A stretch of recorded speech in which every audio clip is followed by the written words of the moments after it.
Welcome to Series 39, everyone. This series is already shaping up to be a doozy, but I am thoroughly and personally excited to share it all with you. We are covering the game I've been working on for 3.5 years now, Chimera. Amr Ammourazz joins me as a guest on this episode, and in the interest of me not covering my own game, we have invited Senda of Panda's Talking Games, she's a Super Geek, and Gnome Stew fame, to join Amelia as the co-host. It's a really great dynamic, and we get into some really fantastic world building this episode. But before we get to all of that, some announcements.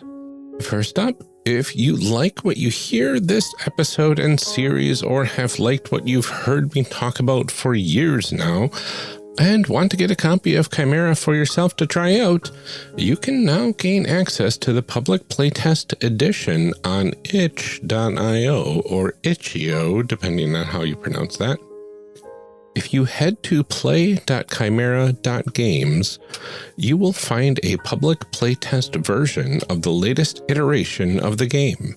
You'll get access to the Google Sheets, character sheets, along with a quick start guide, the 3 different primary genre modules for fantasy, magical girls, and superheroes, as well as 3 micro-genre modules for adding mystery, horror, or musical fun to Chimera, or almost any other PBTA game with very little work.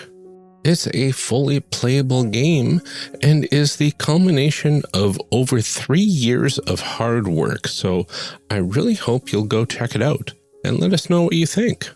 Also, we are looking for feedback on Chimera, so if you can go there and leave some feedback after playing it, you can actually help shape the future of Chimera and potentially squash some bugs to help us have the best version possible when it comes time for the full release.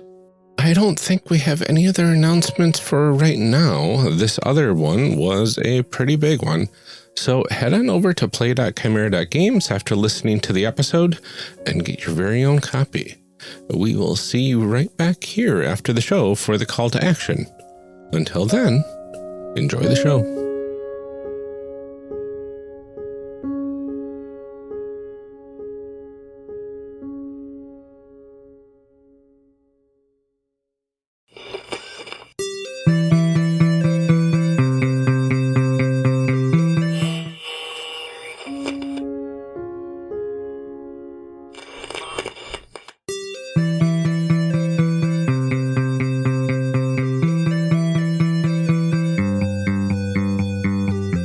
Welcome to Character Creation Cast, a show where we discuss and create characters, the best part of role-playing games, with guests using their favorite systems. I'm one of your hosts, Amelia. In this episode, my guest co-host Senda and I welcome Amr Ammourazz and Brian Boelter, designers of the game we're going to be covering today, Chimera, a Powered by the Apocalypse game that plays with blending multiple genres together. Welcome to Character Creation Cast. We're excited you're here. Ryan, thanks for showing up. Woo! Hello. More importantly, Amr. Yeah, I'm here. Can you all hear me? Yeah. Good. Okay, cool. You're going to have to deal with this voice for the next 3 hours. Hello. I know. Hey. If you'll notice, our normal host dynamics are all mixed up for this series because Ryan doesn't get to host an episode about his own game. That would not be okay. However, since we started making this podcast, Ryan has been talking about developing this game, and it's finally time. So we have welcomed Senda to be a guest host with me so that we can quiz Ryan and Amr about their game. The best part. Senda, you haven't been on with us since Series 7 when we talked about Headspace. It's been a really long time. 32 series is a while. Yeah, a while. In case you wanted to feel old, it's been 32 series. What sort of things have you been up to in the meantime? Well, gosh, there's been this pandemic going on, so I have to admit to you, I heard about that. Right? Like, I haven't really been expanding on what I do, but You can still find me on Pandas Talking Games, the podcast, which is at Pandas Talk Games on Twitter. You can still find me writing articles for Gnome Stew. And those are pretty much the main places. And you can track me down on Twitter. It's at Idella Mithland, which I'm expecting Ryan to now mock me, is IDELLAMITHLYNND. Just spell that out real fast. Put it in the show notes. Well, thank you so much for doing this with us. I'm really excited that we get to be co-hosts for once. We've never gotten to co-host anything before, and I'm so thrilled about this. We should do this more often. We should. Hey, want to start a podcast? No. As long as I don't have to edit it. Oh. Well, thank you for joining us. Before we dive into the game, I guess, Ryan, we will let you introduce yourself to our audience. Tell us about yourself and what you've been working on. I think we should let Amr go first, because Amr has not been on the show yet. Yes. Good. Tell us, Amr. I believe that is my cue. Hello. Well, it's not editing. We know that. I don't do editing, but I do way too much other things. Hi, I'm Amr Ammourazz. I do podcasting, writing, streaming, game design, crying, all the healthy parts of a work-life balance. My day job is software engineering, and that's where a lot of my background comes from, computer engineering, robotics and stuff. But here, I do a lot of freelance game design. I've been doing a lot of writing projects that I'm for all different Kickstarters and folks. I've been doing a lot more streams over on Utopia and on Lark Network with Super Splash of Color. Yeah, that's me. Mm-hmm. And of course, this small little project on the side that's not much deal, but Chimera, yeah, that one. It's a fun game. It's a thing. Well, yeah. I'm excited to make characters in it, but so how about now, Ryan? Now will you tell us some information? What are you working on? Where can people find you? Well, it's certainly not this podcast anymore. I know. Goodness gracious. I'm taking over. I think I lost my position here. I don't know what's going on. No, it's fine. You can still edit, though. Yeah, you can still edit. I probably would, too.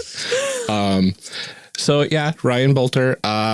I am doing all sorts of things outside of Character Creation Cast. The biggest thing is Chimera, which we're going to be talking about today. I've also been streaming a Chimera live stream campaign over the last couple of months or so, and we are approaching our last 2 episodes, which should be near the end of May, and then probably our finale very, very beginning of next month, every other Friday, give or take. So you can catch me at Lord Neptune on Twitter, or find Chimera at Chimera RPG on Twitter, and you can follow when those things are going to be happening. I also do editing and sound design for Ahura Borealis. I do dialogue editing for the Broadswords. I probably do other things I can't remember. So there you go. Everyone should just make you edit all the things. Is what I'm hearing. That's what I just I have so little time. Hey, Ryan, so little time. Edit more podcasts? Hey, I've got so many ideas. Let's release Chimera, and then we can talk. Okay, well, let's go ahead and actually talk about this game now. We're going to stop talking about editing. Sure. We're going to talk about what this game is all about. What's in a game? Normally, we ask about the setting of the game, but Chimera is special, and it's brand new, and mixes all kinds of genres around the PBTA framework. So can you tell us a little bit about your elevator pitch for the game? Yeah. Do you want me to cover this one, Amr? You go ahead first, because I don't have good pitch. I have joke pitches. I think you were I've never actually figured out an actual proper pitch for this game, so I really want to hear yours. Okay. Well, let's see if I can piece it all together, just like Chimera pieces worlds together. So basically, Chimera is a pseudo-modular powered by the apocalypse game where you blend together multiple genre modules to create a very unique world. And then you mix together 2 different playbooks to create a very unique character to play within those worlds. That's the gist of it. Each genre has its own tropes that it kind of allows you to play with if you select those tropes. And each character type, we call them archetypes, has its own story that is trying to tell. So when you blend two archetypes together, you get to figure out how those two stories meld into one character story, which is really fun. Very cool. Not bad. I really like the word that you used, pseudo-modular, and I'm probably going to ask you about that again later, because what a really cool way to describe how you're taking the things and blending them together. But That's fancy. See, my pitch is so much less fancy than that. I want to hear your Yeah, pitch do you wanna now, give though, us 'cause you keep yours saying too? that. You have to tell me yours. yeah, Chimera is a game born out of spite for the concept that PBTA games must be very genre specific. Ooh.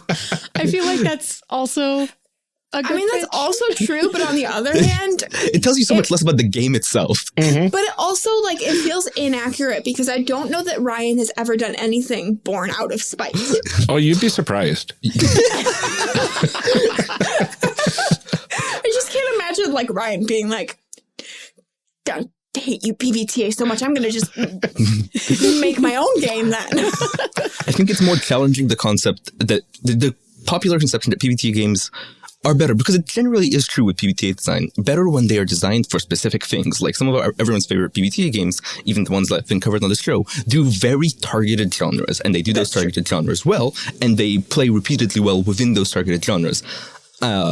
And then with some work, you can stretch them outside of their bounds, but they tend to work best within the original containers they're built for. Chimera tries to take those containers and provide ways to play with them in interesting ways so that you're not as constrained to one container for one game. Mm-hmm. That's interesting because I know we did at one point have like a sort of soft block on doing any more PBTA games for a while because there are so many and they're different enough from each other because, like you said, they are so genre specific. And they do those things really well. But I wonder, though, if that's why people make so many of them, is that, like, they're so niche. Like, each one is so niche. And so I think it'll be interesting to see how you...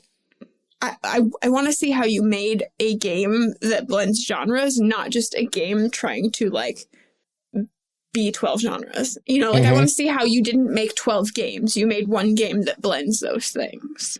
Well, from a certain point of view, it is 12 games that we kind of smushed together. Playbooks that you had to make and, like, that kind of stuff, for sure. Each genre is functionally a full game, yes. Yeah. Oh, that's too much work. I'm tired already. It's intense. It sounds really neat though, because it's I think in complete opposite of what you actually said, Amr, it sounds to me like this is almost a love letter to how PBTA works with genre emulation to make it the thing that can merge genres, which is really cool. But I like the way that you said it better. 100%. I mean, like, PBTA is one of my preferred game systems. I play a lot in it. I've designed a lot in it. I've tweeted about the math of it. I've dreamed about it. Yes. It haunts me in my nightmares. But it's a system that I feel really comfortable working with. It's one of those systems that I'm most able to look at a game for and envision how it plays out more so than any other system, just because of how much I've done with it. And recognizing the limitations of the things you love and, like, recognizing how to play with those and warp those is, I think, a really useful thing to be able to do. Yeah. Yeah. Yeah. That's definitely a thing I've noticed as I've started doing some design stuff, is that, like, being so deep in a system that you notice all of the places where it doesn't quite work, where, like, you love it to death. You love it so much that you know everything about it, but, like, your eyes are still open to the places where it doesn't quite click. And I think that gives you the chance to be a really good designer in that system, to say, how can I fix those things that don't work? Or how can we bend this model to do something new that, you know, somebody hasn't done with it before? Which is the thing that I actually love seeing in a lot of PBTA games, because it's just cool. And, like, people have gone so many directions with them. And I think this one is a direction we haven't seen before, which is let's write 12 games and see how you can make them work together, instead of let's strip even more rules out so that you just pass things around or whatever it is. Right. So it's really neat. Anyway, speaking of, like, how this game actually works and how you're going to make everything go together, what are the tools that you need to sit down at the table and actually play this particular game? what stuff do you have to have on hand? If you say friends, so help me. I don't play games with friends. I play games with 4 bitter rivals to prove who of us is the best role player. Thank you very much. You have to win. We might have been friends when we started, but by the time we're done, You have to win role-playing games. That's what we're all about here. Yeah. Sorry, I'm going to reframe our pitch for Chimera. Chimera is a role-playing game designed so that you can finally win at role-playing games. yes. No, but the serious answer is, and Ryan actually probably will have a more like holistic answer, but in terms of pieces besides the usual PBTA stuff like playbooks and basic moves and the like, the core component that differentiates it from just grabbing what you need for a normal PBTA game and going is the dice. It isn't just 2d6 for this system. Ooh. Yes. We used Chimera dice, which we're going to see more of when we do the character creation. But essentially, you're going to need dice from D4 to D10s and 12s. And your Okay, stats well, now mix you've and lost me. matches. Yeah. Yeah. Am I don't know if we're using D12s yet. We're back and forth on whether or not we're going to step into D12s or not. But at the very least, they don't come up in character creation. Yeah, at the very least, D4s through D10s, and 2 of them each will be just perfect for any combination that you can make. Because you're still rolling 2 dice. Host fail, my dice are in the other room.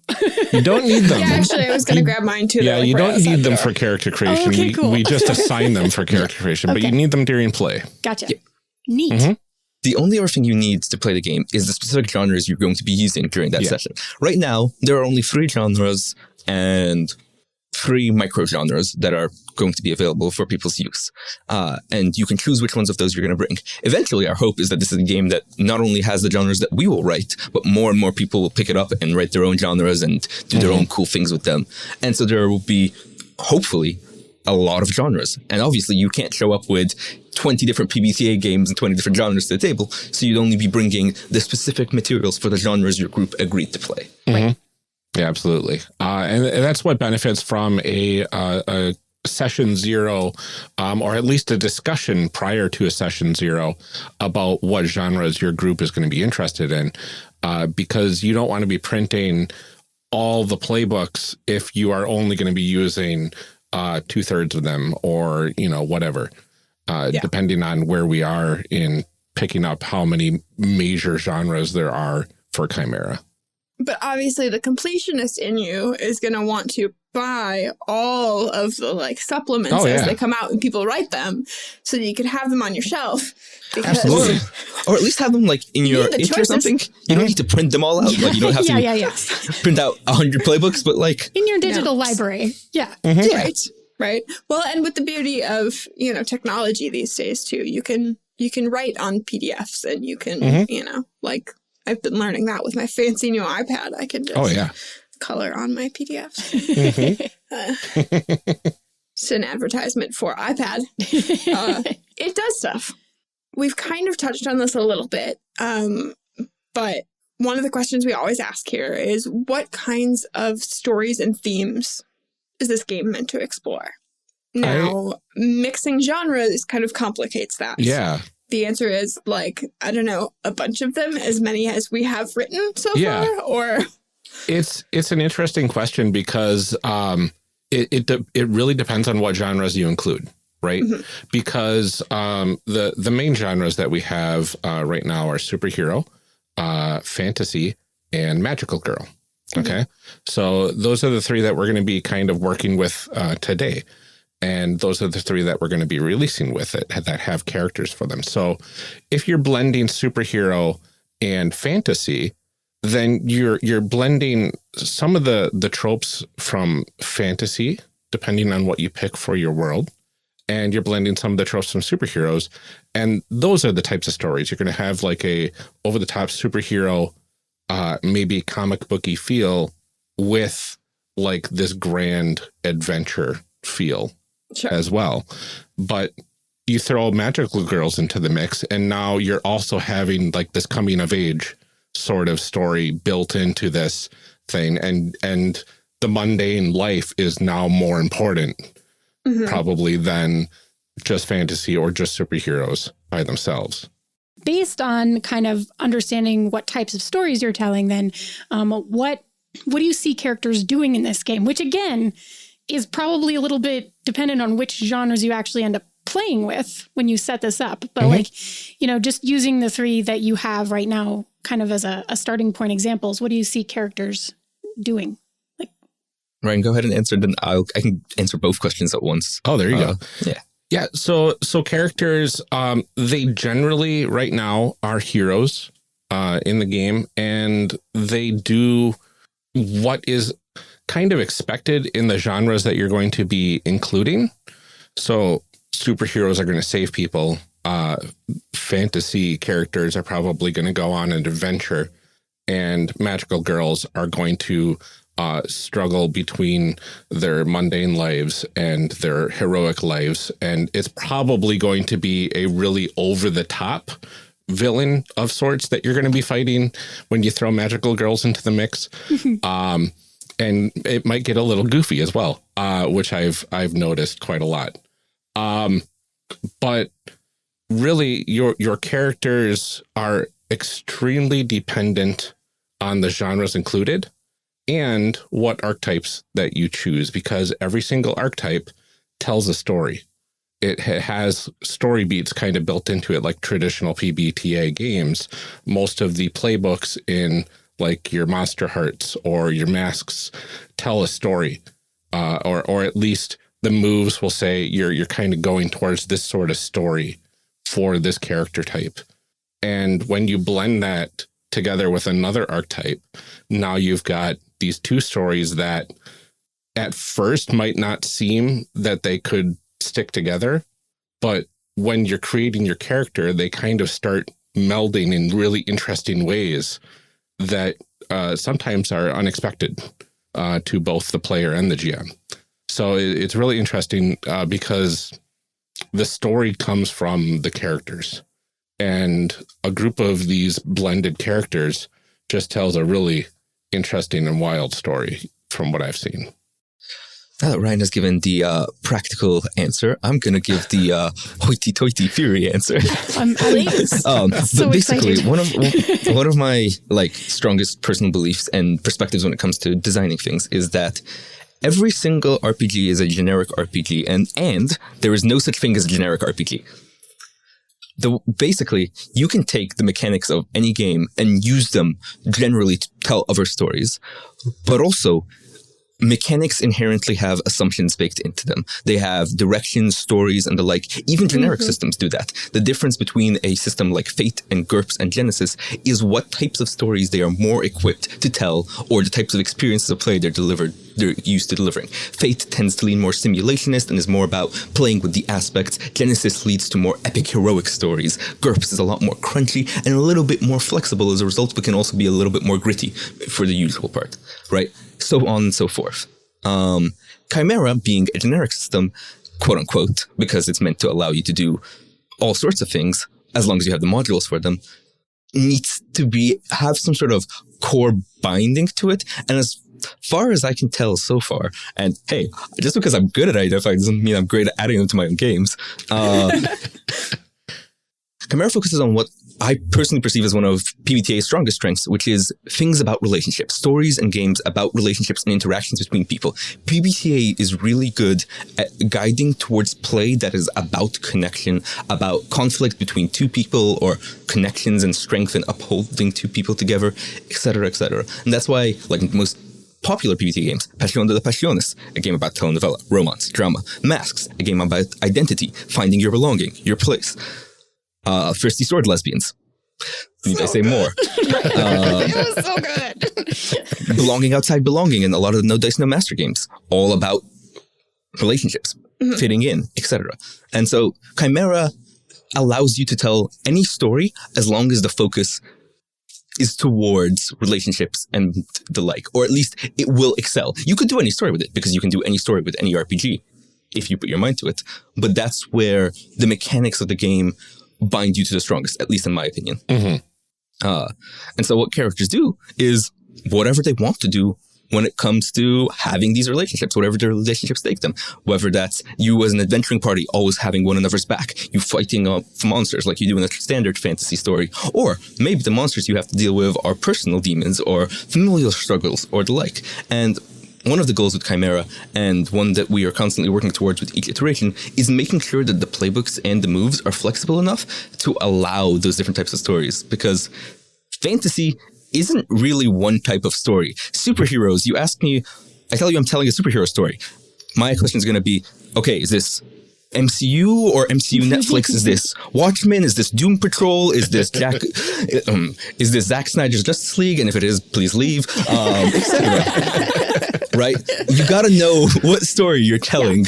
And so we want to allow it to tell various superhero stories, and maybe someone might come along later and make a modification or a microgenre, even a full genre, to tell a very specific superhero story. But yeah, that's the answer. Is there a Pokemon module coming at some point? Because my kids are super obsessed with Pokemon right now. And I feel like that's a genre that we need, is small children going off on adventures with large, scary animals. I mean, okay, with Amr involved, there has to be. Well, I'm wondering, like, where are we at with this? Is it going to be ready in time for the Kickstarter? Dear audience, you cannot see our videos right now, but currently, if you see my stream, you generally know what I'm dressed like, and that is I'm wearing a Lucario hoodie, and on the bed behind me, there are not one, but two Poplios, one large one hugging a smaller one. We all got to see it, and we loved it. It's great. I'm surprised there's actually not any, because I'm not out in my living room. There's like 5 Pokemon stuffed animals out in the living room in various places right now, because we're just really into Pokemon right now. So I'm just wondering if small children hunting monsters is a thing that's coming. It might be. It might very well be. Literally any genre can be emulated in Chimera. We put together kind of a framework, and we can kind of go over that a little bit when we talk about microgenres. There's a little bit of a framework of what genres add when you add them into a game. And you can actually, even with like if you have a campaign, say, going right now, and it's like 20, I wanted to say episodes, sessions in, you can call them episodes. You can slot in micro. You don't know. It's true. You can slot in a micro genre module for a session or two, and then take it out. And for that session or two, it's your musical episode. It's your horror episode. It's your Pokemon episode. Or you could have it for the whole campaign as this is just another augmentation of the tropes that we're playing with during our campaign. So it's a full horror campaign from start to finish, which just has the module tagged into it. So why are these the 3 genres that you started with? Why is it fantasy, superheroes, and magical growth? I'm not even gonna say why magical growth. That's a stupid question. Yeah. Why? Hey, Lord Neptune. So honestly, I have to blame Senda for this one. So I'm sorry. I was listening to Panda's Talking Games back in 2017. Oh my gosh! And way back when. There was an episode that got, I don't remember the episode. I don't remember what you were talking about, but I remember you said something specifically that made my brain go, ooh, maybe I can blend fantasy and superheroes together. And maybe that's something. And this gets into a little bit of the history of the game, which is coming up soon. But it basically said, what if I take the Palladium Heroes Unlimited superpowers and translate them into D&D mechanics? No. 15 minutes into that, I said, no, thank you. No, there has to be a better way. Everything about that. I know very little about Palladium except what I've heard from you. Yeah. Everything about that hurts my soul. Yeah. It was so bad. I know Palladium very well. What if we took a cool genre from like a bad game and put it into a game that's like just okay? Yeah. Oh no, don't insult the Palladium games in front of Ryan, Amelia. Oh no, he knows. I insult them myself, so it's fine. So that basically turned into there's got to be a better way, and then I just found PBTA through podcasts. I can't remember which one sparked the idea to utilize that, but then I just started listening to things like Plus One Forward, other podcasts that covered kind of the PBTA theory and whatnot. And from there, that kind of built into what it is today. Interesting. Mm-hmm. So it all started with Senda. I'm sorry. I feel like I don't remember, because here's the other fun thing about podcasting. I don't remember what I said like a week after I said it, let alone like 5 years ago. I recorded it, so I wouldn't have to remember it. Exactly. But I know that we did an episode about genre blending specifically, so like it sort of sounds vaguely familiar. And that might have been where it came from, right? Yeah, maybe. I can't remember if that was... That one is a strong possibility, but I don't know. Yeah. 2017 was a lifetime ago. It really was. So long ago. It really was. So, what would you say is unique about Chimera? So, I mean, beyond everything we've already discussed, I think it's two things. One, it's the ability to have, if you like PBTA system mechanics and structure, it's the ability to mold that to the types of stories you want to tell, in a way similar to what other generic systems offer. It's the explicit encouraging to blend genres together, which I think a lot of people do already, but not a lot of things explicitly structure that for you, Right. except for like certain pre-agreed upon like genre blending, like Wild West and Weird. Like Weird West is a pretty common genre. As a result, it's a pretty neat genre. Yeah, but that's prepackaged, right? But it's a prepackaged because people are used to that combination. With more and more modules, you could get some truly weird combinations here that might not be super You could get common. weird but might be magical interesting. girls. Yes. I was thinking Western magical girls. I went to different Western magical girls. Oh, Yeah, cowboy there you boots go. and fringe with transformations. Oh, Amazing. You're like your cowboy alter ego. Instead of a tiny adorable cat, you have your horse who tells you what to do. I would play Yes. this game. So, like, I'm not super into magical girls, but I would play this game. I have, like, a soft spot for Westerns. Like, I grew up with a grandpa that was, like, super into cowboy movies. Like, I would do that. Oh man, I'm sorry. I'm having visions of like the westernized magical girl outfit and like walking into town while the tumbleweed blows by. We could go down this path. I'm so sorry, Amr. Please finish no. this. I'm just writing notes in my brain. Yeah, please. But the second thing, which I think is neat about this, is I don't think anything we are writing here for Chimera is limited to Chimera. One of my goals, especially with the microgenres, is that you could take them and plop them into your other games. So if you wanted to turn your session of another PBTA game into a mystery game for a session, you could take the microgenre from Chimera, because a lot of our moves aren't tied to specific stats, and just pull them into your game. If your game has specific stat ties to moves, you could say, okay, this move is explicitly tied to this stat. Or you could do it like we do it in Chimera and say, choose the stat that fits the approach you're taking. And I think that's really neat, because it is a game that doesn't exist just in conversation with itself, but could help augment your experience with other games that you enjoy. That is I love games that focus on approaches rather than, like, just things being tied to a stat. Like, being focused on, like, how are you going about doing this thing rather than just, I'm doing the thing. Yeah. And honestly, you can take the major genre modules as well and strip out all the characters, forget about the basic moves, and just use the stuff that also comes with the micro genre modules and put those into other PBT games as well. Which is brilliant, because being able to make your other games more expandable is fantastic. I was actually just thinking about this earlier, and y'all probably hear this on Pandas later, so here's your preview for what I'm recording tonight. There's this funny thing that happens for me, and I don't know if it happens for other people too, but I think that it's pretty typical of people who play a lot of small book indie games. I tend to play a game once and have that experience, and even if like they're good games, right? Like I really enjoy playing them, but then I've had the experience, and I'm not necessarily going to go back and play that game again, right? Because I've had that experience, and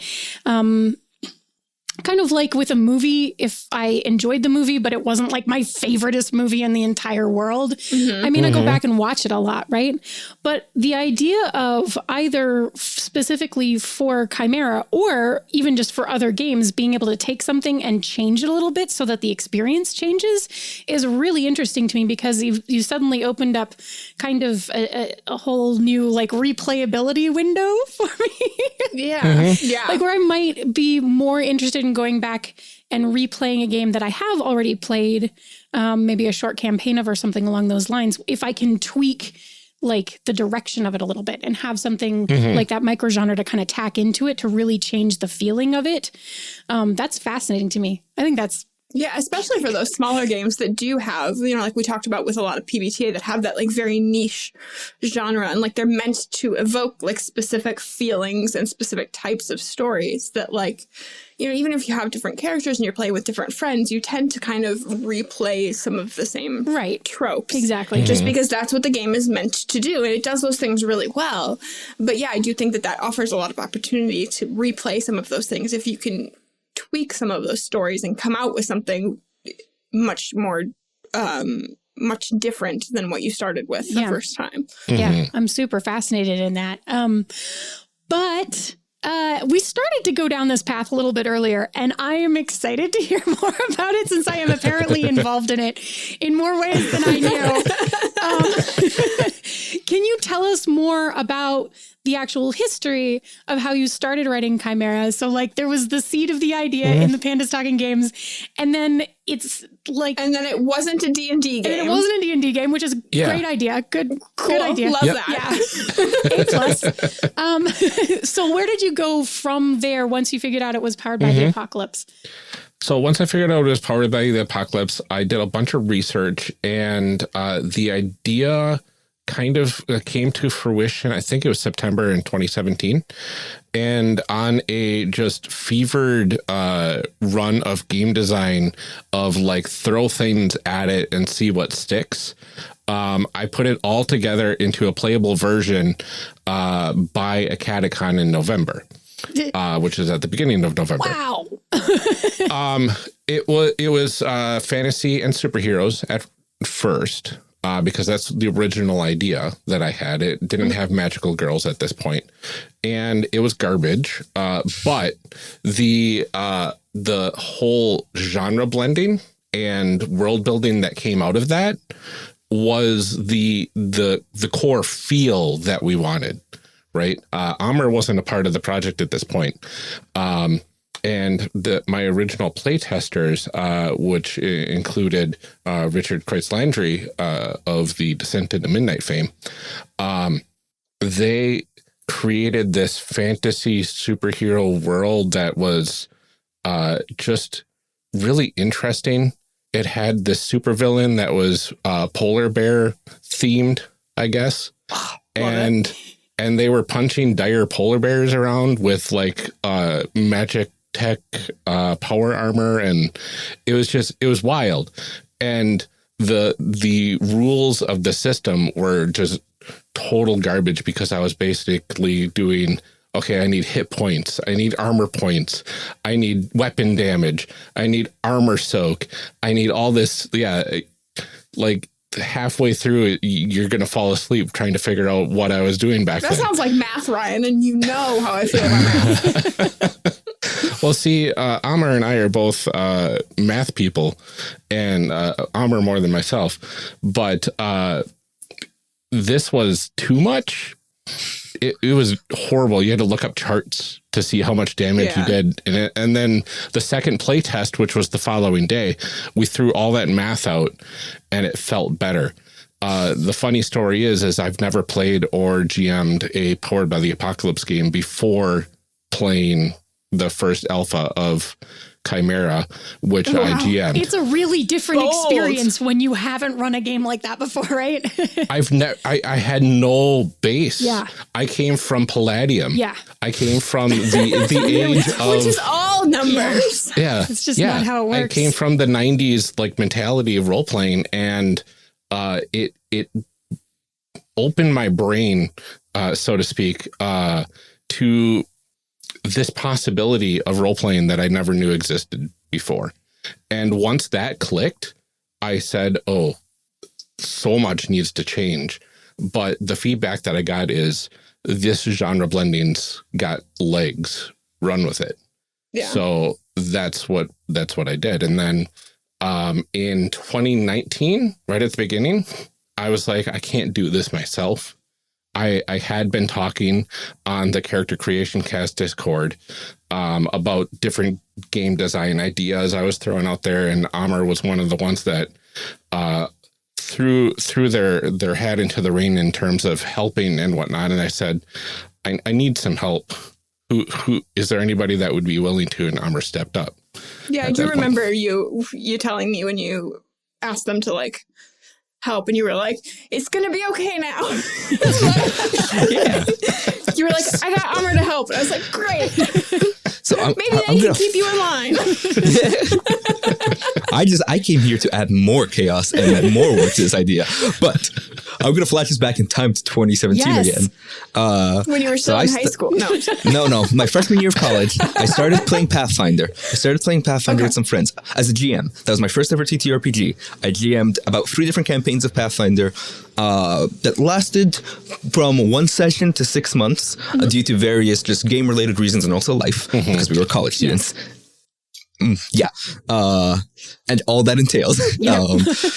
But then I found podcasts. I joined the One Shot Network Discord, started interacting with more people, playing more games, and then Character Creation Cast, this weird show that I've never heard of, and I don't know what we're talking about, joined the network. I never heard of it either. I never heard of it either.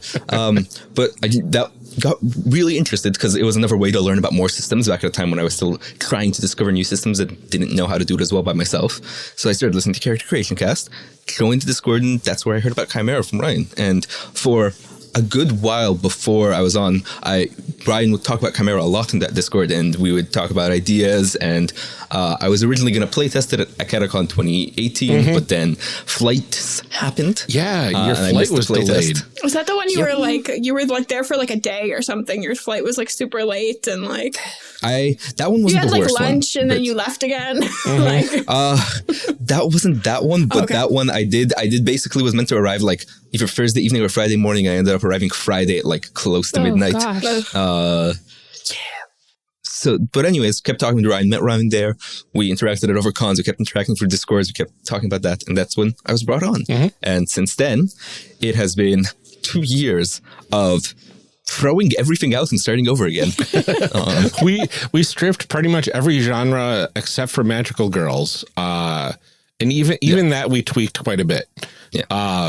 So somehow I got magical girls right enough on the first couple of iterations. I think it's mostly because magical girl as a genre defines its characters by tropes and archetypes for the most part, right? Like it's same like with Senda and stuff, where the colors, the symbolisms mean important things that you're supposed to immediately know. Whereas with fantasy and superheroes, there was a lot of baggage of old games in that. I could see D&D baggage in the fantasy classes. I could see Palladium baggage in the superhero classes. And the biggest shift that happened is that we moved from strict classes like cleric, barbarian, druid, bard to categories of classes, archetypes of stories, which PBTA does better.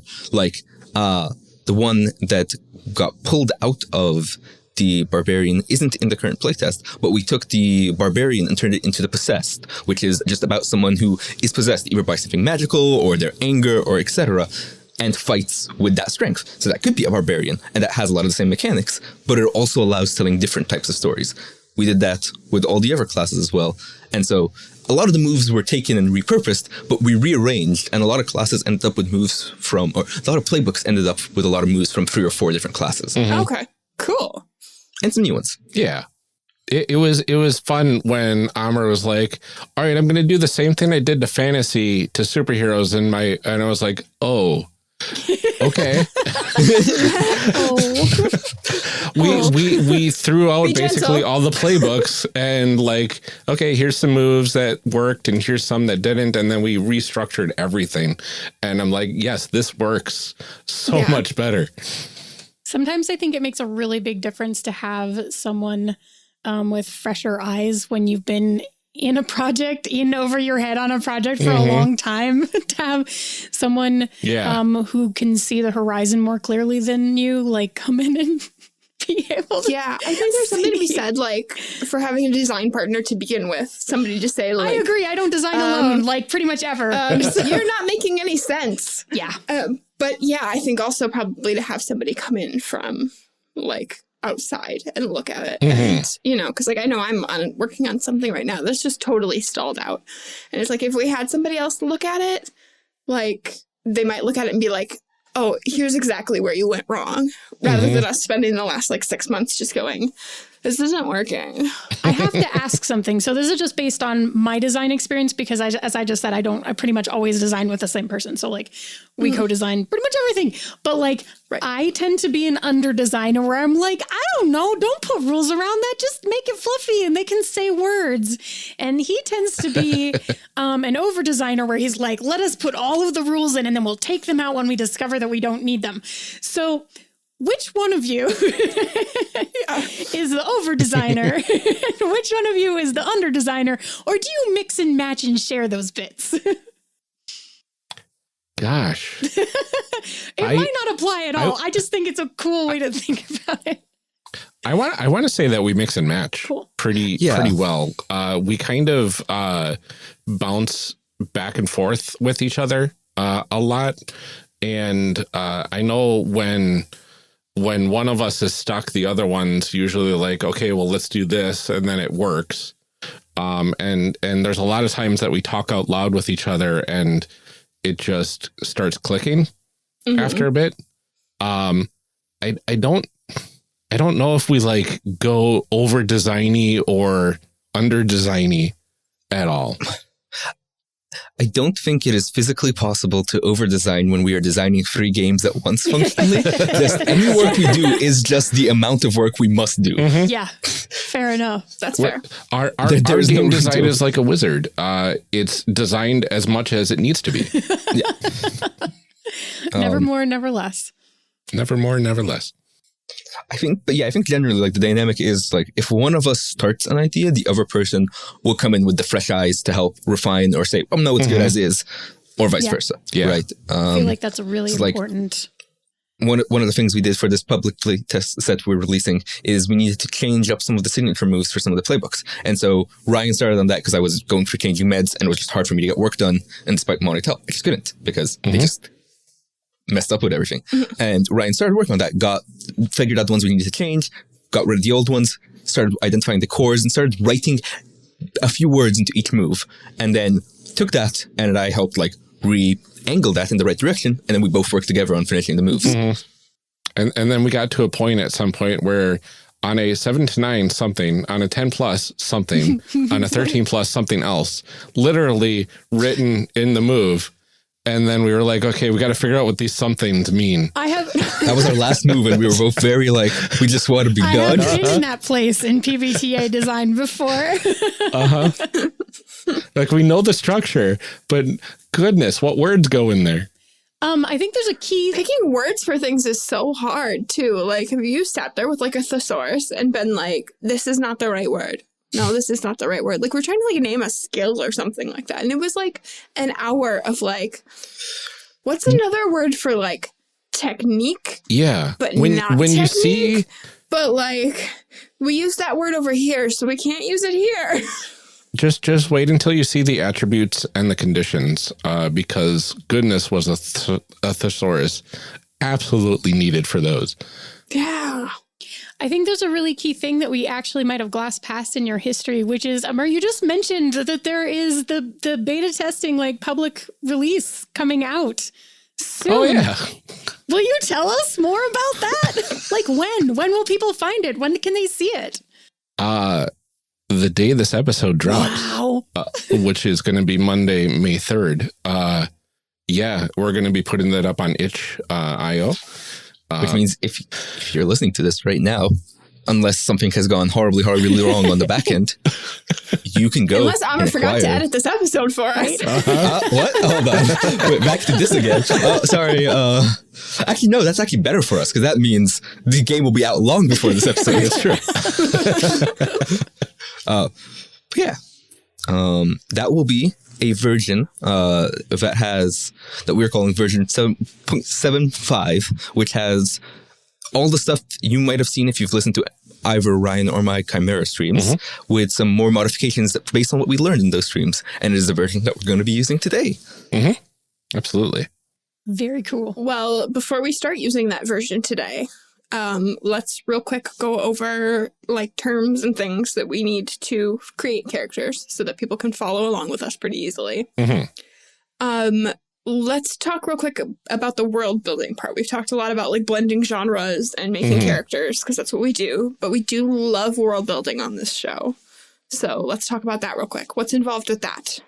Yeah. So the world building in Chimera is interesting because, and you might see this when we go through it, it has a lot of the DNA from Descent into Midnight. Because that was my first non-Chimera PBTA game that I had played. And it not only was it PBTA and that was new to me, but it was Descent into Midnight, which is a life-changing experience for anyone. It's really good. Yeah. And the world building in that game heavily influenced the world building here. But in that game, you create the characters first and then infer the world from that. Whereas in Chimera, you build the world first and then create characters that fit into that world. Okay. Yeah. So it's interesting. You pick your genres and then you pick genre tropes based on what those genres have in them. And we have a list of tropes that you pick from, or you can make your own. And you pick a certain amount of those and then you blend them together and figure out what that looks like. And that's the basic thing that we need to do for world building. There's a lot of questions and stuff involved, but we'll get to that. Okay.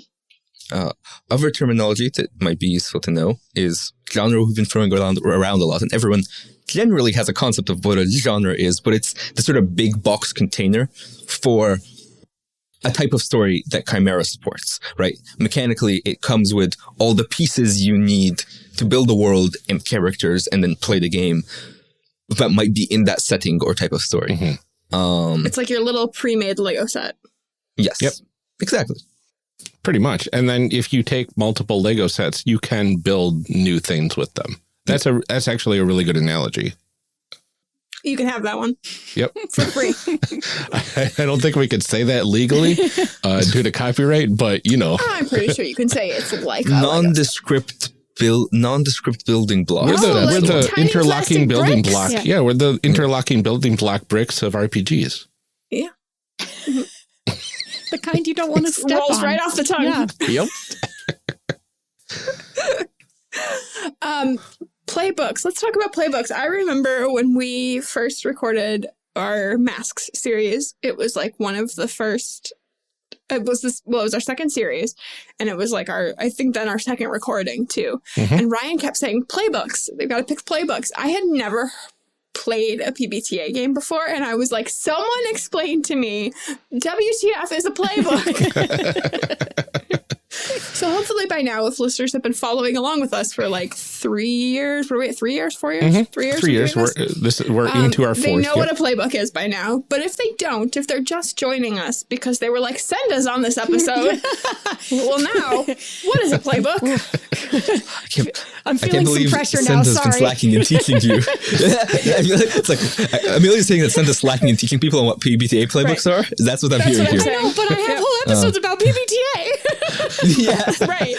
But they were just like, I like Senda's voice. I don't listen to what she says. Right. Playbook? Right. Okay. So playbooks serve the role of classes in PBTA functionally, right? They are the thing that helps structure what you can do mechanically, what you can advance into mechanically. But unlike more traditional games, playbooks in PBTA focus more on who you are or what your story is rather than what you do. So instead of having and that's part of why when we talked earlier about shifting from, say, the standard fantasy classes of Paladin, we shifted something more towards the Protector, because that's the usual role the Paladin is assumed to do.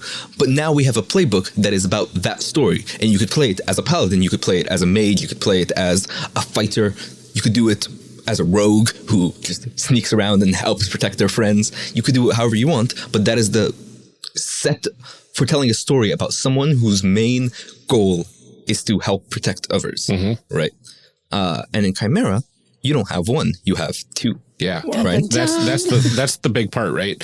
Is you in normal games, you just take this one story and that's what you work with. In Chimera, when you have the physical sheets, you physically create a playbook by inserting one character type into another and put them together, and you have a book.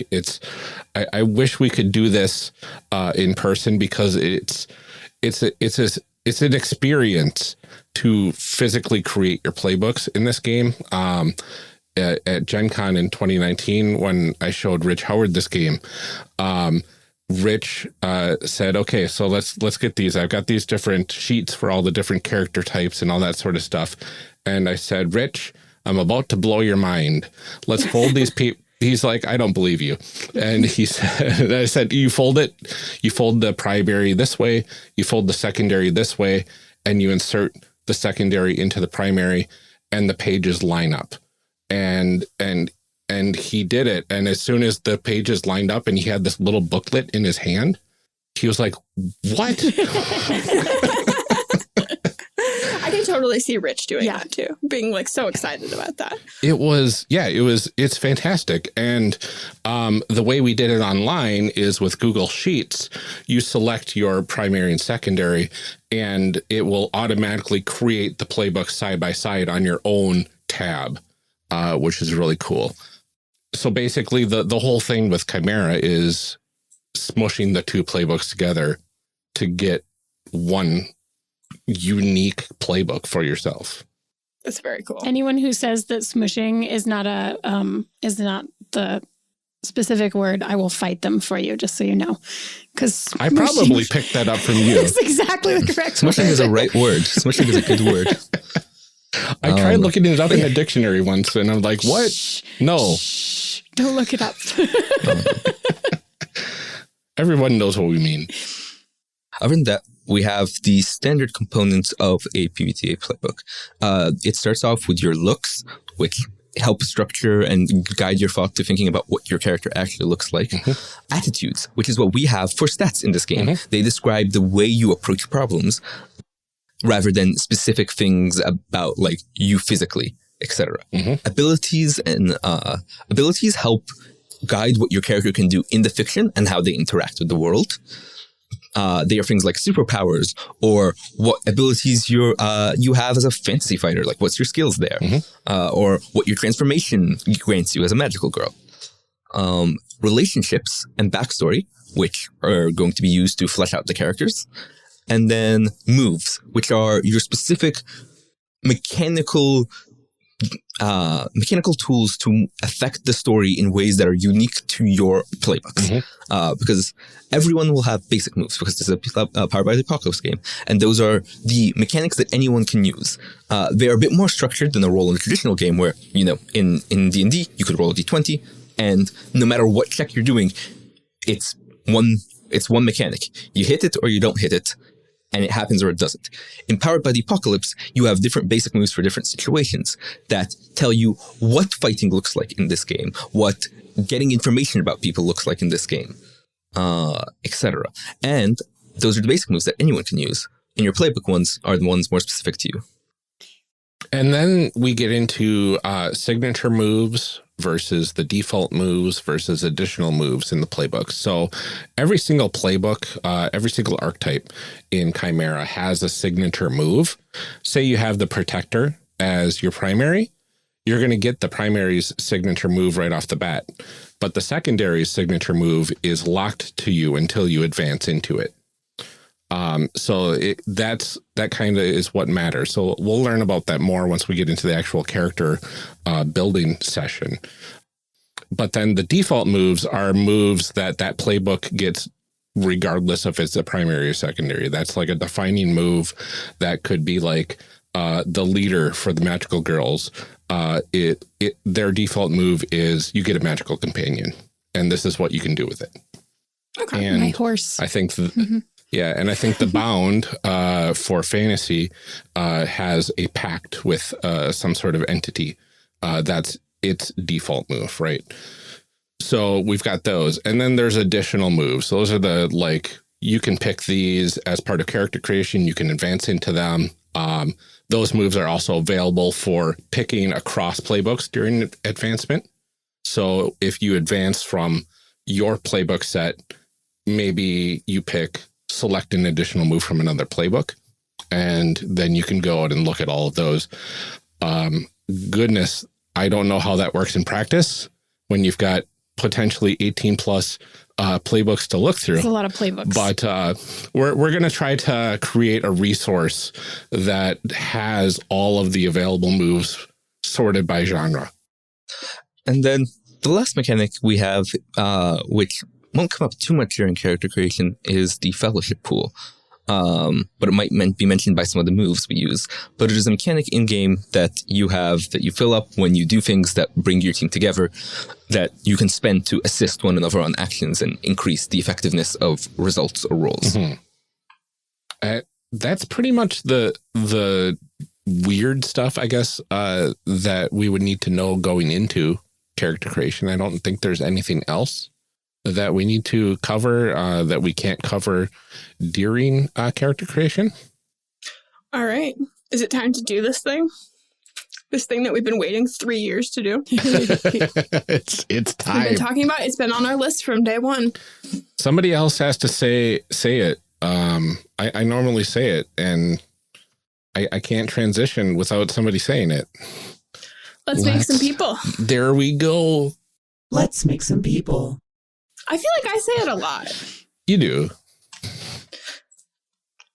We got to make a place first.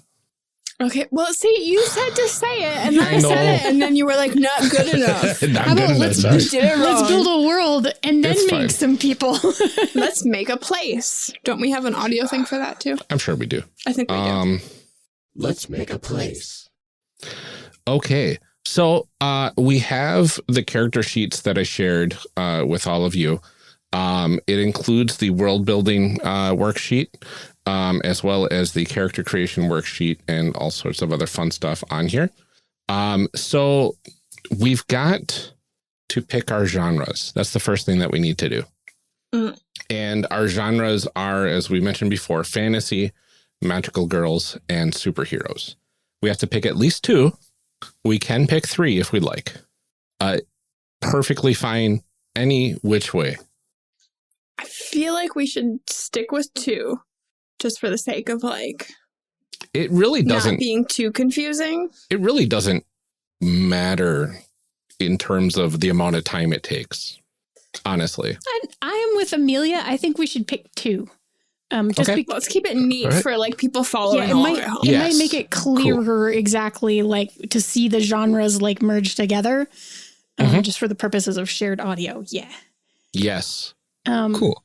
Well, Ryan and I have picked a lot. I'm sure you have. I know that feeling, right? People are like, well, which one haven't you played? I'm like, I wrote this. I've played all of these 50 times. All different combinations. Yep.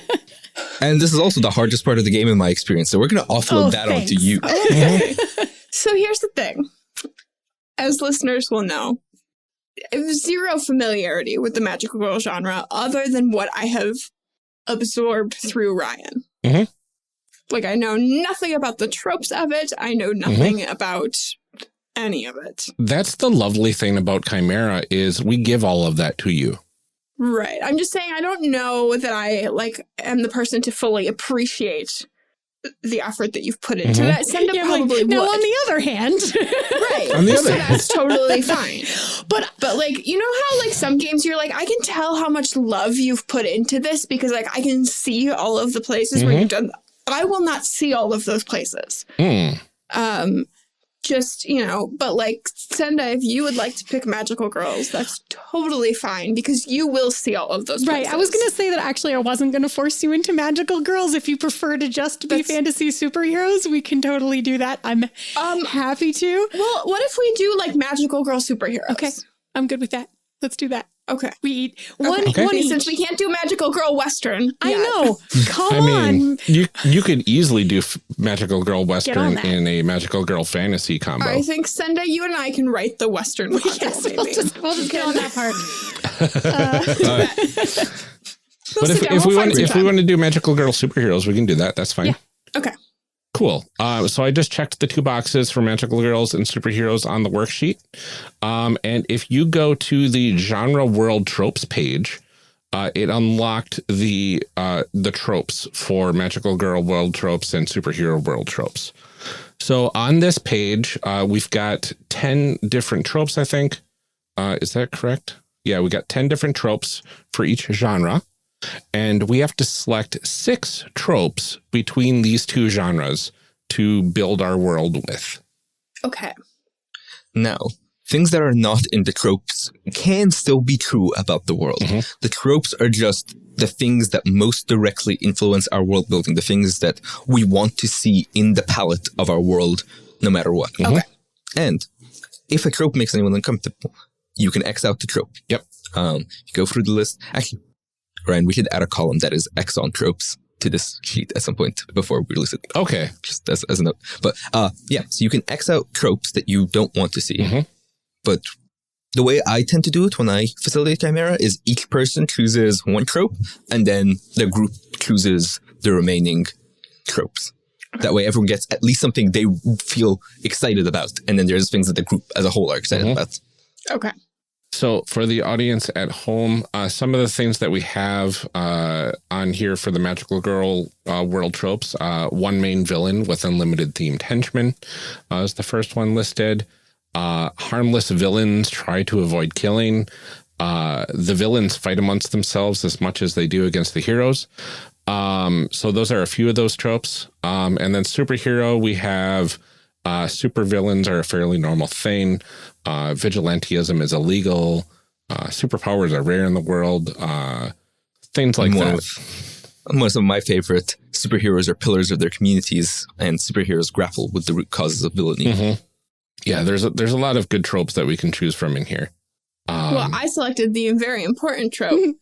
Costumes are extravagant and identifiable. I mean, the good news is that's really true for both of these genres. So we're in good shape. I think for my choice, just because I think it's interesting from the superhero perspective, I think we should choose the mundane world as mostly oblivious to the goings-on of the magical world. So I think we have to hide our superheroing. Yep. Oh, there we go. Okay.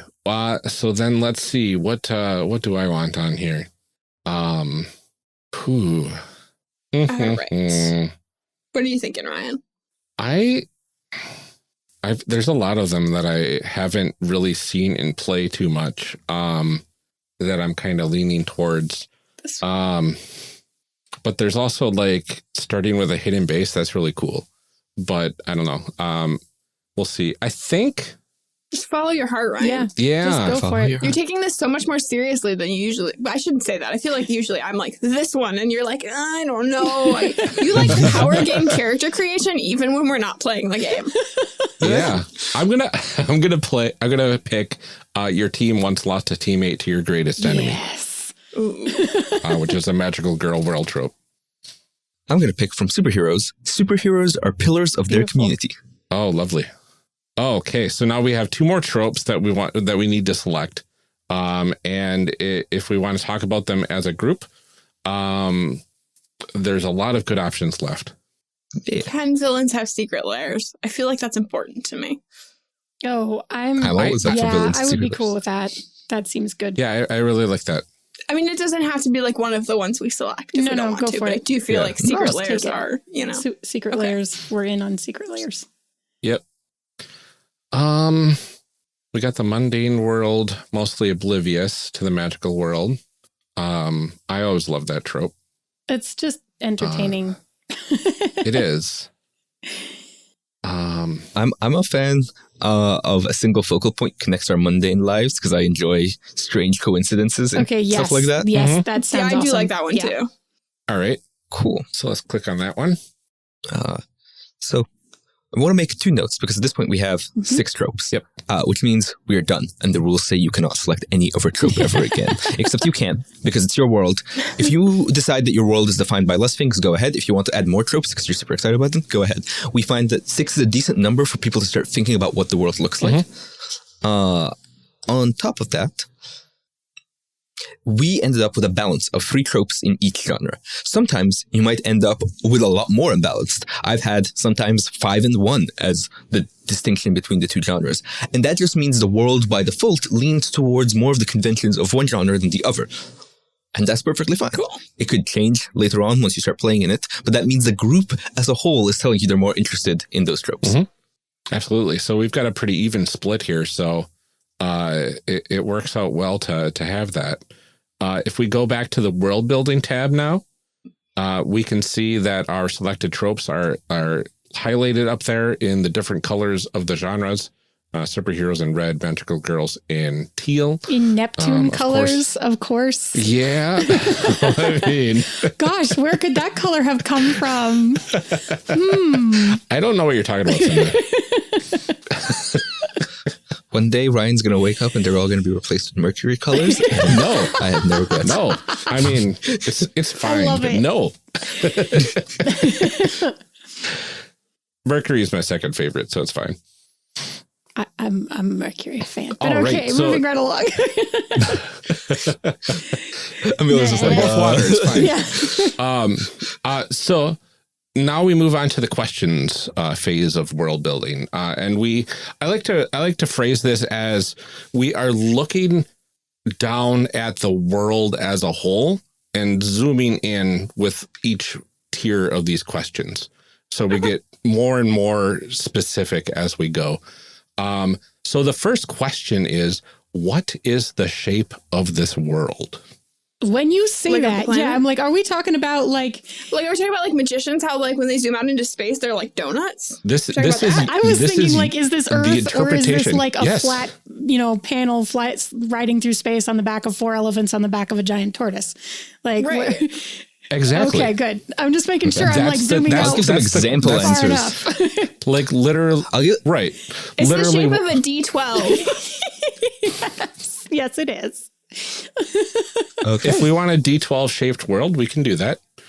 Does each face of this D12 shape like Yeah, I think constitute anything I special? think Yeah, one is superheroes, one is magical girls, I was gonna say one is westerns. One I is think each of them is like either a landmass or an ocean in its entirety, so that it is actually a patchwork of little like however many sides a side on a D12 has, which I suddenly can't yeah, I'm picture. trying to think it's like I just think it's like 5-sided, right? I'm like Yeah, D12s are a bunch of hexagons 6 sides. Okay. slapped together. So each hexagon is 5 like oh no, hexagon? pentagon. Pentagons. You said Pentagons. hexagon, but then you said 5 sides.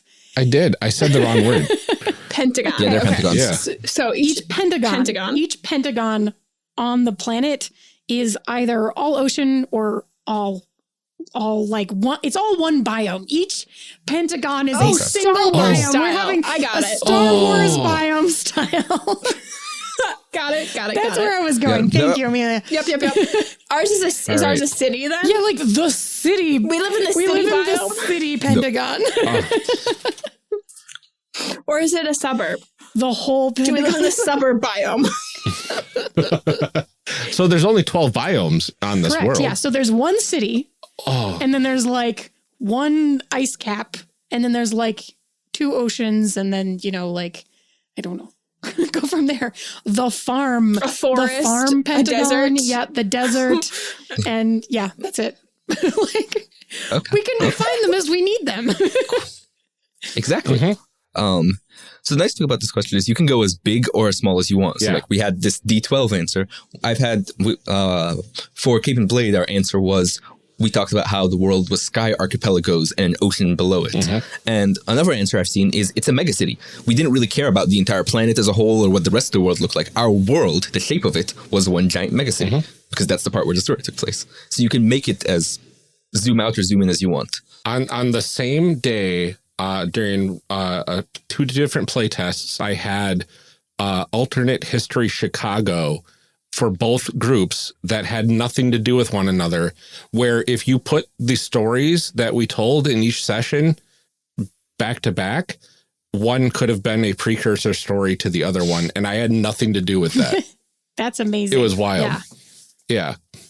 Well, this is not a Chicago planet. No. No. I mean, unless you count the city Pentagon as... The city The Pentagon. city Pentagon is Chicago. There you go.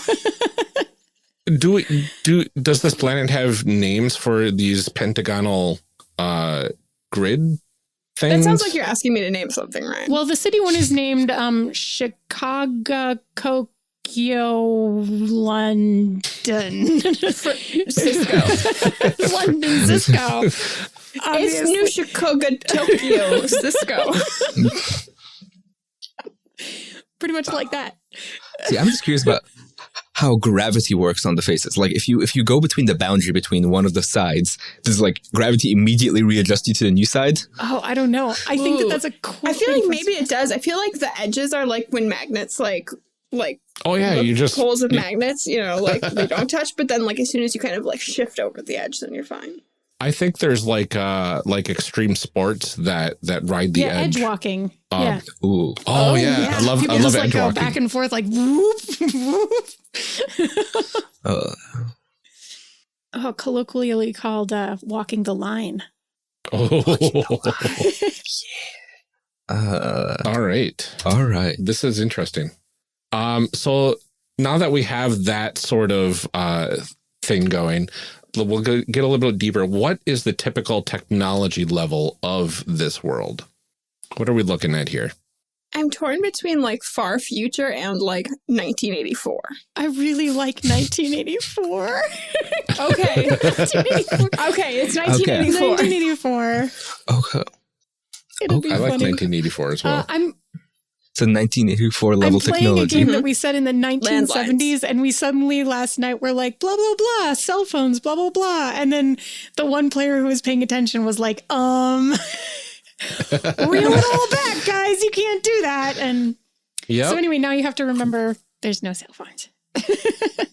So that's interesting. So we've got 1984 level of tech. So do we have like giant like batteries for our giant radios that are like 20 pounds and are like 5 pound cellular phone that's hooked up to a bag sort of deal in the car if you're lucky. going on? Yes.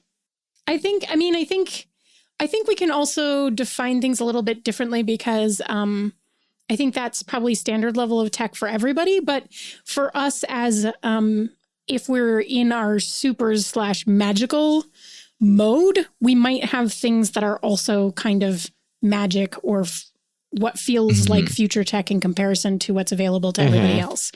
Still with the 1984. Definitely still has that aesthetic. Yeah, I'm like, we're gonna be elite here. That's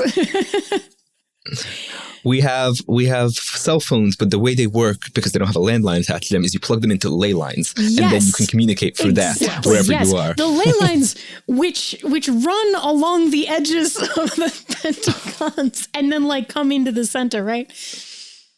So there are ley lines that some technology hooks into. Yes. Yeah, but magic is not widely known to the world. That's one of our tropes. Oh. So the world as it knows is just our world in 1984, but set on a pentagon face of a D12 planet. Yeah. Everything else is the same. Obviously. Obviously. Yeah. Oh, man. So ley lines that this magic tech that is available to us heroes and possibly villains, not the general society as a whole. Yes. But when you hook into it, you still got to, go through a blinky green cursor screen. And is there a ley line switchboard? I'm sure there's an is. operator. Yeah. Yeah. Because I you really have to dial 411. I really want to you know can- what kind of character that operator is, because that's super fascinating. That's my favorite NPC. We haven't played this game yet, but Leyline Operator is my favorite NPC. Yeah. Oh, man. Okay, so let's zoom in a little bit more. How easy is it to travel around, and what modes of transportation are readily available? Rollerblades. Yeah. Ooh. Yep. All I mean, Thank roller you, Senda, for skates. just like nodding at everything that I said. Roller skates too. Yeah. Roller skates and skateboards. Mm-hmm. Could have skateboards. I think it depends what hex you're on, probably, Yes, right? it probably really Oh, does. that's true, Not though, hex. because if you're in a I think it mountainy depends one, what you pentagon definitely you're on. need a mountain bike. Amr, Yeah. I think we Yeah. should just agree, since we can't call them hexes, that we should just call them pents. Pence. Okay, it agrees what There we pence you're go. on. So in the city pent, I think there's like a lot of infrastructure for travel there, right? Yeah. There's only one city, and so they probably built it with the intent to be the city. So it's got actually good public transport. I know that's weird to imagine if you live anywhere in the United States, but it's true. I've heard places have it though. Yeah, rumor has it. It's got decent public transit. I think one of the more magical ways to travel, building off something earlier, that I don't know if a lot of people who know it's magic. It's one of the more like publicly known magic is walking the line. I think you can do some funky things with traveling if you're walking right on the edges of the world. People don't really know it's magic. They just think it's how the world works because, I mean, it is how the world works. But There's a lot of scientific studies trying to sort out the theory of why it works, but nobody's pinned it down yet. Did we figure out which pent we live in? I don't think we have yet. I've been assuming city, but I'm open. Yeah. That's fine. Yeah. No, this No, I is figured like interesting. city or suburb. Yeah. Well, we're almost getting into the next question here as well. So I'll save my clarification for that. Is there any other transportation things we wanted to think about here?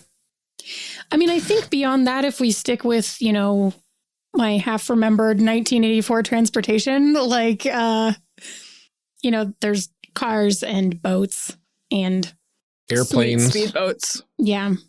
and then, of course, there's slingshotting. Ooh. Oh. Oh, well, yeah. Slingshotting is where you use the boundaries of the gravities between the tides of the pent to launch yourself across a pent. Yes. Is it dangerous? If done properly. I think there's a mix. Like, I think there's actual, like, slingshot stations. For the most part, they're used for, like, transport of goods. So, like, if you want to get stuff from the farm pent to the city pent, you can slingshot it across, like, the ocean And those pent are like clearly in a calculated, container. like how much, what's the trajectory and okay. And then maybe like But a slingshotting is an parachute extreme or sport. something like that Gotcha. at the end. Yeah. But slingshotting is an extreme sport. Probably very dangerous. Oh, yeah. Very dangerous for flesh bags. Yeah.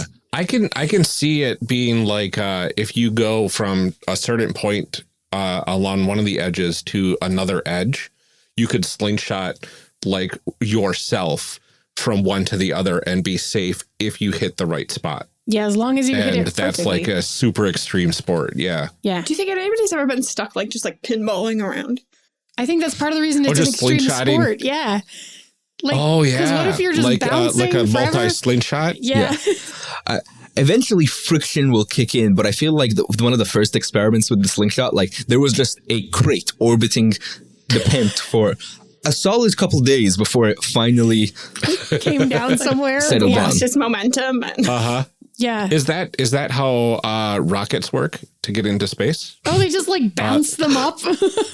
Yeah, they bounce them up with the slingshot effect.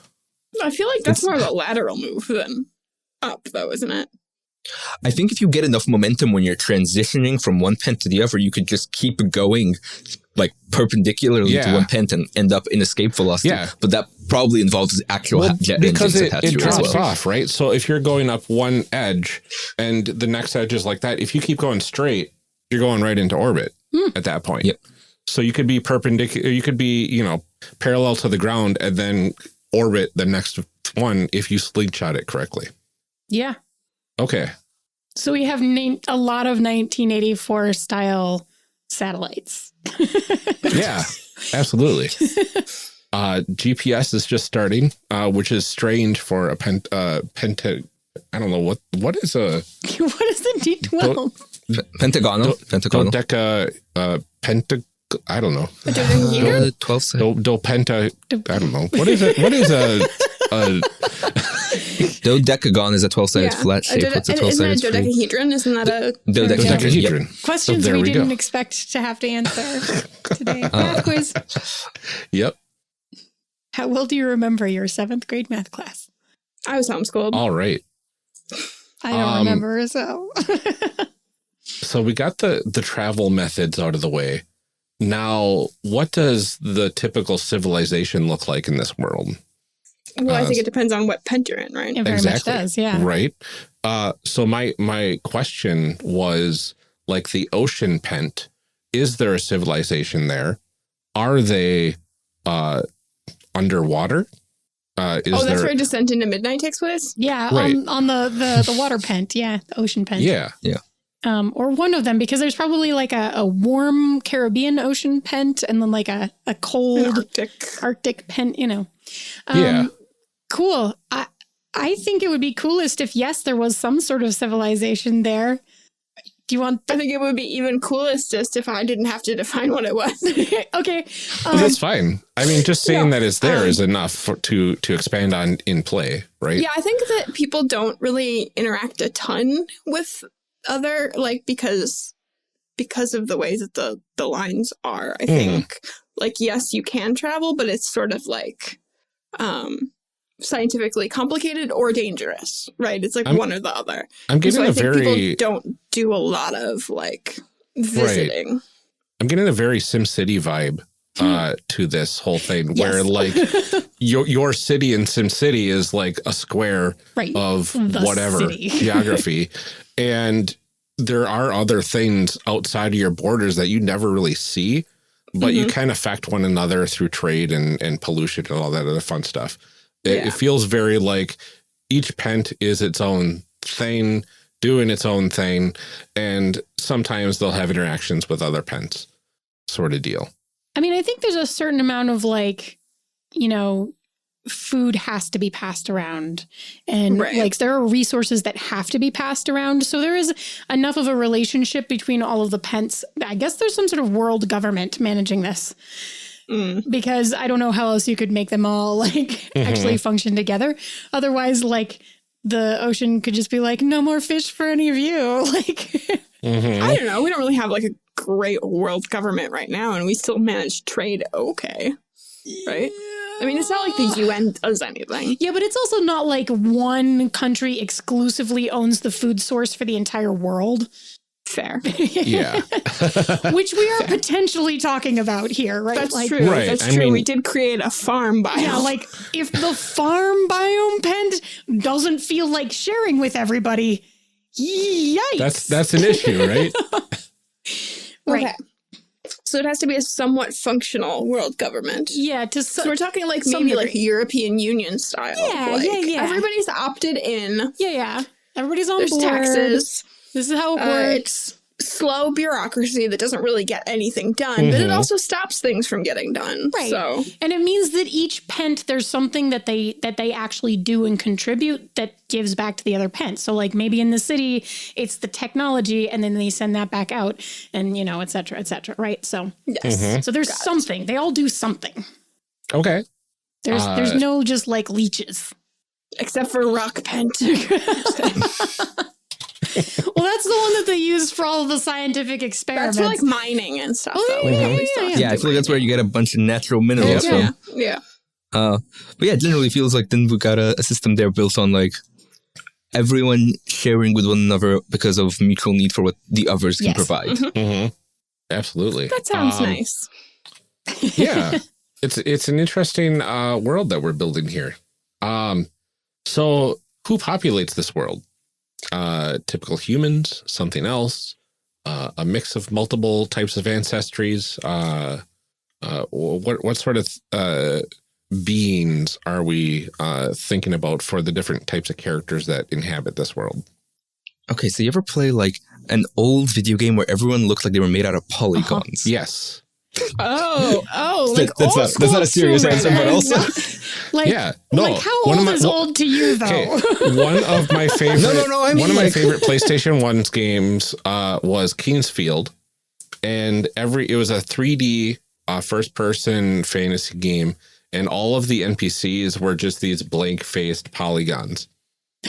I immediately thought of actually Ocarina of Time. So everybody has like the yes. really pointy noses because you can't round anything out. Like their clothes are like part of them that move with them as solid objects. Yeah. Are we polygon people? Are we polygon people? I think that like we're all like human, but obviously like if you've lived in one singular biome for generations and generations and generations, like you would evolve differently, right? So there's like different, like maybe in the ocean biome, humans have gills, Right. or like Gills or like slight webbed webbing fingers between. Yeah. Okay. So it's like human variants. Okay. Yeah. That's cool. I do like that. Human variants based on the biome. Yeah. You know, because I think it's easy enough to say that, like, you know, if you live in a place where it's raining all the time, it's okay if you can't tan. Like my Irish ancestors, and I'm allergic to the sun, and Yeah.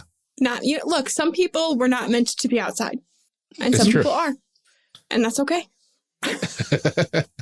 But yeah, I think we can actually have a lot of fun with it though, because I like gills, but like maybe there's like in the city because they type so much or whatever, like now they have like longer 6 fingers each hand or whatever, Oh! right? Like, Yes, I love it. Our 1984 technology. yes, on there you need the keys are tall, I and think you've developed an extra finger on one hand for like pushing the thing on the typewriter back. Oh, no. It's only on one hand, right? It's How long only have on we the been in left. 1984 technology? Have we just been in we've been in 1984 technology for Centuries. Well, there's 3,000 no years? competition, so so it's an extra thumb, right? It's not actually an extra finger. You have a thumb on each Ooh, an side extra of your opposable thumb? Yeah, please. I feel like it's a result of like just 'Cause that's true. the city never does one thing, right? It just kind of does whatever is needed at the time, whatever processing or research or like. And so an extra thumb is, more opposable thumbs. Those are We're good. those are never not handed. those are adaptable. Well, Those are adaptable. and then you've also got the potential, because it's all the same species, right? Of having families that are from mixed pens, right? So mixed pen families can have traits from multiple pens, possibly. Webbed thumbs. Gills and thumbs. Yeah, web 6 thumbs.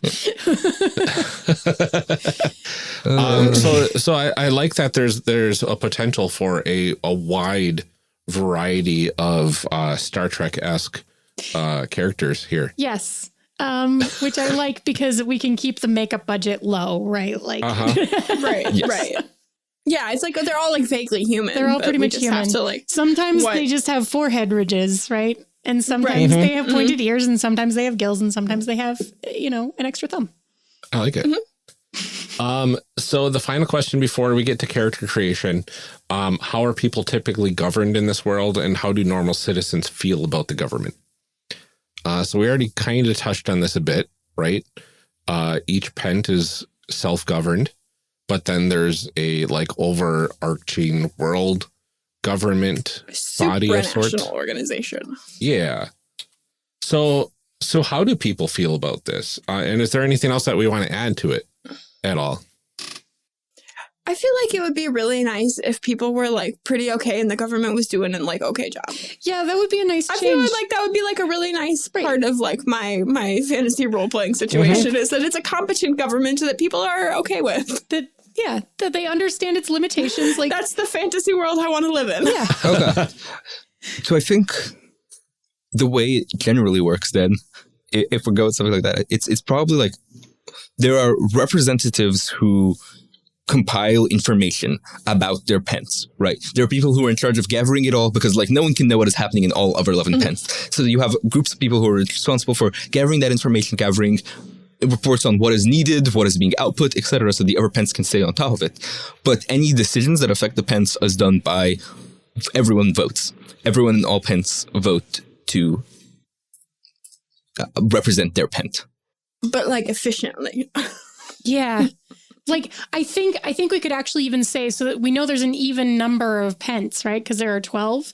But I think we could even say, like, it actually works well enough that there hasn't been a tie, like, in the last 3 generations or something, right? Like, people tend to agree on what needs to be done, and then they go do it. And there's no filibusters. And Especially if technology has kind of progressed throughout the last, 300 years or so. And we're at 1984 tech standards effectively through that natural progression. People are being more interconnected now. They're able to have, satellites in space that allow transmissions to other pens and all that sort of stuff. So having that interconnectedness allows people of the last few generations to kind of come together with that mentality of we're all helping one another because that's the way this world survives, by helping one another. We can't live without the other pens. Yeah. Mm-hmm. I like it. Okay. That's the basics of world building. Now, shall we create some people? Oh gosh, let's make some people. Shall we create some people? What am I saying? I'm a guest. I'm allowed to mess You can get it wrong. It's true. It's not your show. Stop. Would you like me to say a thing now? Sure. You can sub me in instead. Yeah, feel free. Go for it. Let's make some people. Let's make some people. You did it. Did I do it right? You did it. That's perfect. Yay! Oh, Look at me hosting. so now we can go to the character creation page. So this page we set up to have all the steps that you need for character creation all in one spot. So if we go down this checklist of steps to do, then we've created characters effectively. And what's nice is if you scroll to the right, it has dynamically filled in the different archetypes that are available with descriptions for each of the archetypes. So what we are going to do is each of us are going to pick 2 archetypes from this list of 12. And we are going to assign one of those archetypes to our primary and one to our secondary. So this is usually the part where I describe what the archetypes are like. Mm-hmm. If we want, we can go through that. That'll probably be better for our audience at home. Probably, because they cannot see this sheet. Okay. Yeah. Yeah. Do you want to just do some alternating, or do you want me to cover magical girls and you hit super? Why don't you do you do magical, I'll do superhero. Okay. So for magical girls, we've got 6 different archetypes. If you are fans of Sailor Moon at all, these will sound extraordinarily familiar because they were all modeled after the Sailor Scouts. There is the genius, who is the smarty pants that spends time with books and knows a bunch of stuff, has a very analytical mind. The guardian, always the protector. They'll defend anyone with or without your powers. The heart, this is the heart of the group, always willing to spread love and joy, even if you're a bit selfish about it. The leader, this is somebody that is destined to lead the group, whether they want to or not. And you lean on your magical companion for advice. The mask, you follow the group and swoop in at the right times to help. No one on the team knows your true identities yet. You didn't do anything. We have moves in that playbook for not doing anything. For not doing anything? It's fantastic. Oh my God, I might have to play that. Good. Oh my God. And the spirit, which is ritual, meditation, guidance, spirituality. This is what you embody, whether transformed or not. So those are the ones that we have for this playtest. Yeah. Our goal right now, each genre is got 6 playbooks for the sake of playtesting and making sure the mechanics all work. But eventually we hope to get closer to a full 10 for a lot of genres that could use it. Some genres might just stick with 6 because that works for them. And because, sometimes we deserve a break from work. But for Superhero 6, for our Super 6 archetypes, if you will, I just came up with that. I'm a genius, but you weren't. No, Love it. cut that audio, Ryan. great. Ryan, cut that It's audio. really Ryan, cut really it. good. Yep. We have, for superheroes, the Chosen. You have been chosen by a special focus, which grants you the power to transform yourself into the ideal superhero. This can range from what comes to mind, like She-Ra or even Green Lantern, but also you could do for stuff like Iron Man, who have suits of armor that grant them their power, even if it's one they built themselves. The Demigod, someone who is born from both a mortal and a literal, or close enough to, a deity. And you are grappling with your obligations to both. These are characters like Hercules, Superman, or if you're familiar with YA, Percy Jackson. or even Wonder Woman. Mhm. The hopeful. You weren't born with powers, but somehow you've gained them. Now you choose to use them responsibly and for good. This is everyone's favorite, Spider-Man, obviously. Friendly neighborhood. Friendly neighborhood. But you could also take it the exact opposite direction. I know that's not hopeful. It might not be the adjective you use when you think of Daredevil, but it is a lot of what his story is about. Yeah. We also have the innovator. You have innovated your way into the life of a hero. This can be anyone from Tony Stark again, but also someone like Bruce Banner, who used genius to get his powers, even if his powers aren't tied to that, or Batman. Mhm. And then there's The Stranded. You are from another world, a time or dimension that is now stuck. You are from another world, a time or dimension, and are now stuck on this one with the drive to return home.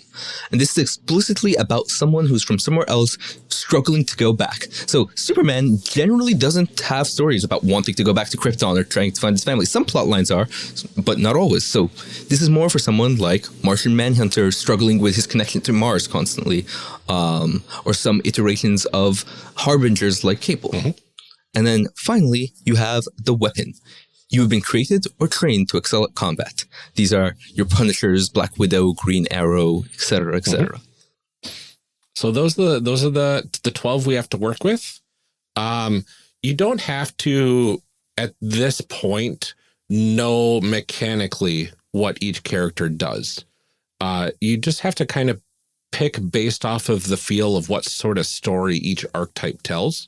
And then blend it with another one that sounds compelling, and then figure it out how those work together, which I always enjoy seeing. I think you two, Amelia and Senda, should probably pick first. Senda looks like she's like itching to like say exactly what she wants. I have a strong go idea. for it. Right? I have no idea. Which I feel like is a weird blend. Should I just pick one of these players in the list and make it my name? I'm just gonna pop it in there. Oh, there! Look at you, totally ahead of that. Okay, so I think my primary archetype is going to be the Mask because I love the idea of this character that like swoops in and just says the right thing to make you be able to do the thing later. Mask is my favorite one. The Mask so absolutely much. Favorite. It's just, the idea of just of being able to play with that is really, really, really fun. And I think what I might do is merge that with the hopeful, unless you were after that. No, one, I have Amelia. no idea what I want to do. So okay, cool. I'm gonna make it the hopeful because I kind of I have a little bit of a Captain Marvel obsession based on the movie because I am not a comic book reader, so I am an MCU girl. And that movie was very powerful to me, so that feels like the one that I'm just going to pull out of there. Hell yeah. Okay, so here's your chance, Ryan. What magical girl thing am I? Oh boy. It's a very interesting question. Okay. So there are 4 other archetypes that we don't have included in here, and I know you would be one of them, the Destroyer. Please tell me more. Okay, like I know that obviously I can't pick it because it's not in here, but please tell me more. So the Destroyer is the Sailor Saturn type, which means nothing to you. No. But this is a character that can literally literally has the power to destroy the universe if this character so chose. But it's about struggling with having this mantle of power that you may or may not have chosen, and living up to this, like, you were gifted these for a very specific apocalyptic reason, and you were kind of awoken early. Gotcha. Yeah. Okay. But yeah, not available in this version. Okay. But anyway, Stay tuned for the next version. You are right. You are right. But for this one, I can kind of see maybe the Guardian working for you. Okay. Oddly enough, the Heart would work for you as well. Yeah, I can see that. Yeah. I could see that. Let's see here. I mean, there's also the Leader. The Leader could potentially work for you as well.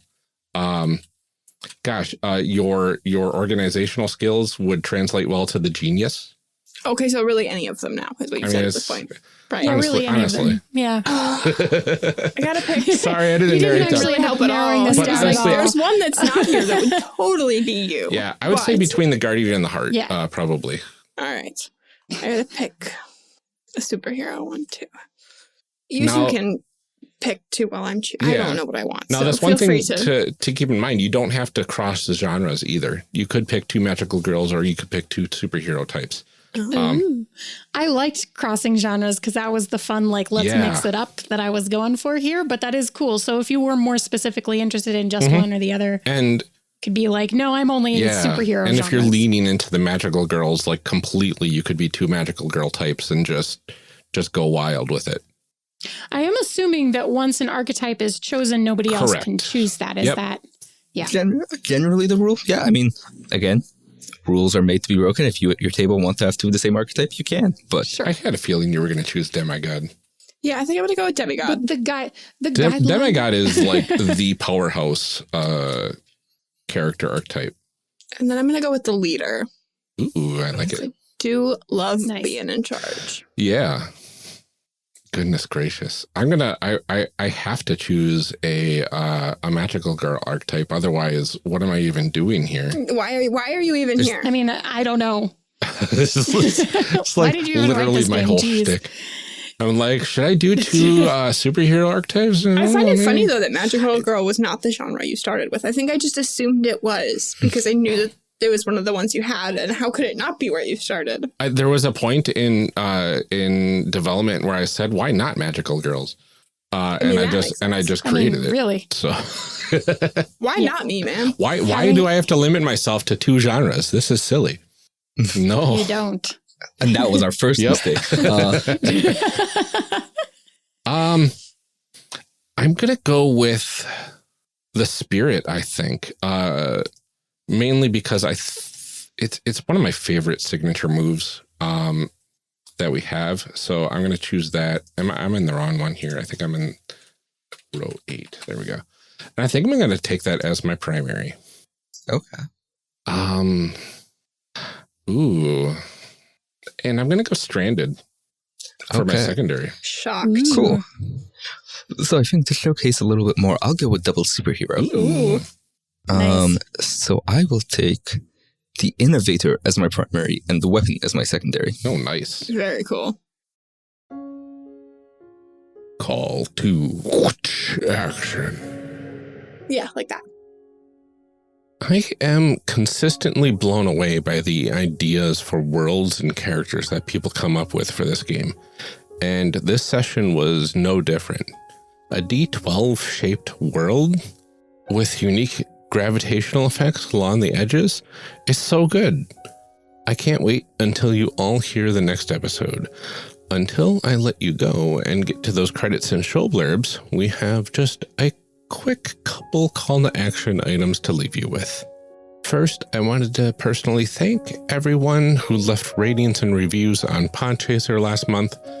We were very grateful to read them and are happy to have been able to add just a little bit to the Meals on Wheels fund for the Reviews for Good campaign that they had in the month of April. I really hope that they keep it up next year. It would be really awesome to see more reviews pour in at that time as well. Second, we are in the last day or so of the Blue Planet Kickstarter. They passed almost all of their stretch goals with only 3 remaining, so it'd be really great to see if we can get them all the way there. Finally, Chimera releases to the public today as a fully playable playtest. You can head to play.chimera.games to get yourself a copy today. There are also community copies available, no questions asked. If you are down on your luck or just want to try it out or check it out, you can go and get a copy for free if there's one available. For every $15 the project earns, we will add another copy to the stack. So any tips that you leave will add up with any other tips that anyone else leaves, and every $15 will add another copy. And that just gives another person another chance to find the game for free. If you did grab a community copy, you can always go back and return it. by buying the game itself and allowing another person to grab a free copy later. So again, it's on the honor system, but I really like the way that the itch.io community has figured out a way to allow people to have free access to these games if they are in need of it. So definitely go check that out. That's all of our announcements for now. Thank you so much for listening, and please join us on the next episode where we finish creating our characters, as well as add to some world building in the process. Until then, take care everyone, stay safe, and keep making those amazing people. We'll see you next time.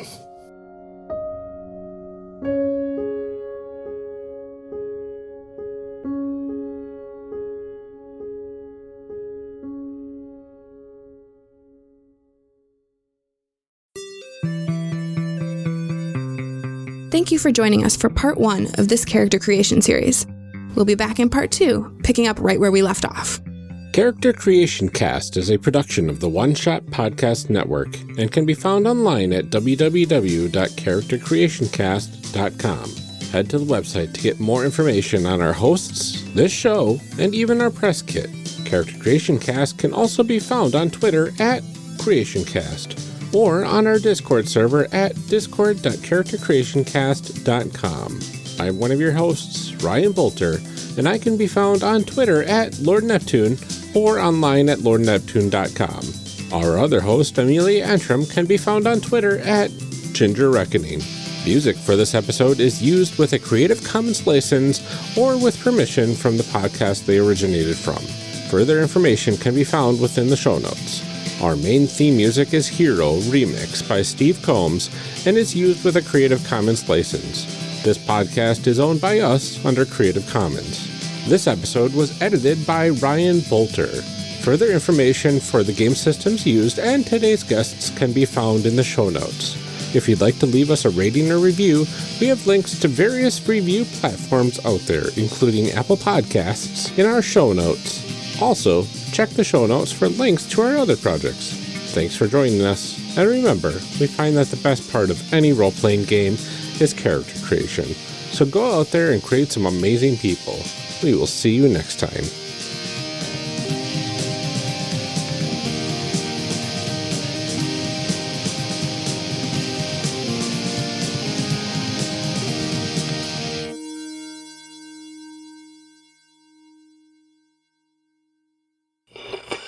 Now we gotta read some show blurbs. Show blurbs. Show blurbs.